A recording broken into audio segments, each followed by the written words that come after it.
It's finally here. Zack Snyder's Justice League, the Snyder Cut trailer, whatever it is, however you want to call it, it's finally here. The real Justice League. And we're going to do a reaction to it today. And just in case you didn't know, Justice League came out in November 2017, right? It's the third part in the story starting from the movie Man of Steel that came out in 2013, and then that was followed by Batman vs Superman in 2016, and then Justice League, right? But what happened was the director Zack Snyder got removed from the film, fired from the film because of some like creative struggle with the studio at the time. That's the story, and they coupled that with the passing of his daughter. I think his daughter passed sometime before the movie would have come out in November 2017. So the story was that he had to leave the film because his daughter had passed. So the studio messed around with the film and gave us something that came out in November 2017. And it came out to mixed reviews. A lot of people didn't like it. So with all those mixed reviews, fans were saying something feels off with this movie. Like some of the stuff we saw in the trailer didn't end up in the movie, and then people started using the hashtag on social media, release the Snyder Cut. So that's how the movement started, and here we are like 4 years later, and we finally have a trailer for Zack Snyder's Justice League, the real Justice League, what we should have gotten, because the truth came out and Zack Snyder himself said that, the director said that what had happened was he just couldn't deal with the toxic environment that the studio, Warner Brothers, was creating, because it was just a lot of unnecessary back and forth with him executing his vision and what the studio wanted from a corporate standpoint. And bear in mind, this is the third part of a 5-film series, so they already knew his vision, right? So it's just kind of weird every time I think about it, like why the studio would just interfere like this and release a movie that nobody wanted. But this is the director's true vision, so I am excited, and I'm a huge DC fan. I have on my Flash shirt right now, not sure if you can see it but yeah, we're gonna react to it, and I'm excited. It's gonna look so nice, I'm sure, because Zack Snyder is like one of the best directors when it comes to visuals. So let's get to it. Alright, here we are. Hit play.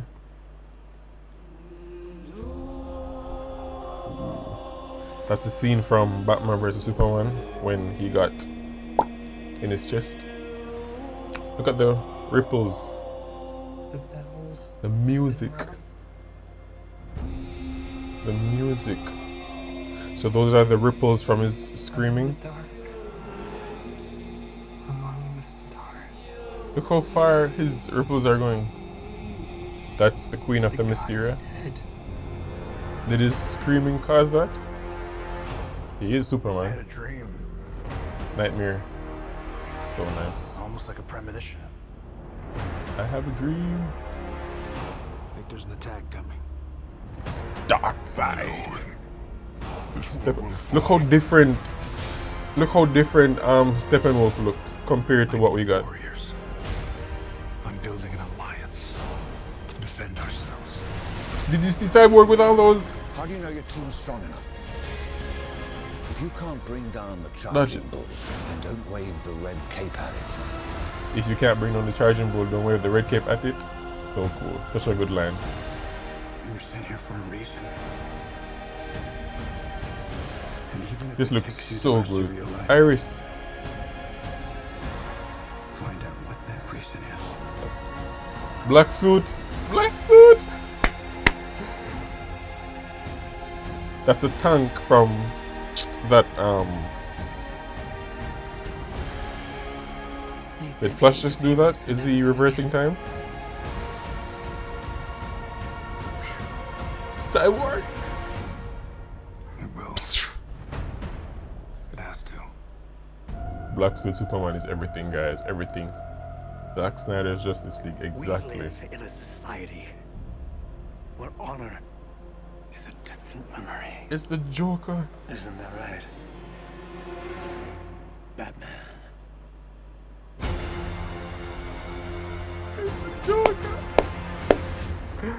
Yo. All right. The Joker looks so good.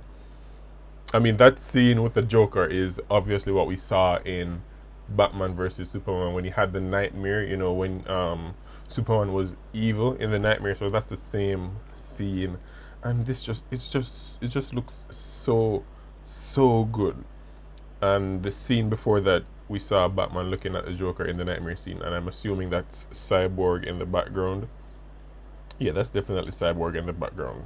Black suit Superman, guys. Black suit Superman. The suit is so, you know, after he's resurrected, he wears a black suit in the comics, and he was supposed to have it in the theatrical cut that we got in 2017, but he didn't. But it looks so good here. And the line where he says the charging bull and the red cape, that's so cool. So what Steppenwolf looks so different. So very different. He looks more menacing, like he's a threat and we need to be concerned about this guy. And I love when Aquaman like stops his axe, like Steppenwolf seems or appears to have swung the axe at him and he just stops it. So excited. And I'm very excited to see more of Wonder Woman, like, you know, like warrior Wonder Woman, who is like serious and up to the task. I didn't really like what we got in Wonder Woman 1984, but I'm loving what I'm seeing here so far. And the nightmare scene with the sky looking all orange, it looks so good. So good. But what's interesting is when Lex Luthor said in Batman vs Superman, when he said the bell has already been rung and they know that Superman is dead, like, no, that makes more sense, because when he screams after he gets poked in the chest, you can see the ripples of his yelling like just going out, and I'm wondering if the echoes from his yelling, if that's what like destroyed that building on the coast. Where is it? Yeah, this building on the coast right here, and clearly that's the Queen of Themyscira. That has to be her. So was it that powerful of a yell that it like damaged stuff? That is so cool, and such a interesting idea. That's so cool. No, everything makes sense, because I don't understand why the studio would interfere. I mean, they hired him to do. They knew his vision, right? They knew he wanted to make like 5 or 6 movies telling a story across those movies. So why would you change it? Why would you interfere in the middle of it? Obviously, it's not going to gel. But I'm glad the trailer is finally here. I'm really excited to see more of Cyborg and more of Black Suit Superman, and I'm also very excited to see more of Darkseid. That scene of Darkseid like walking along the aisle or whatever that is, that looks like the nightmare scene as well. And the nightmare scene is where Bruce Wayne / Batman is saying that he had a dream or a premonition, like he thinks that's going to happen in the future. Steppenwolf is so shiny. There is so much here, and I'm excited. This is coming out on March 18th, and I am definitely going to subscribe to HBO Max just to watch this. What do you guys think? I think the trailer looks perfect. The music. I think the music, when Bruce is talking, he had a dream. It sounds similar to the Heroes trailer that we got in, I think, October 2017. I loved that trailer when it just came out. I loved the music, and this sounds like a version of that Heroes track. Let me know what you guys think, and I will see you in the next video.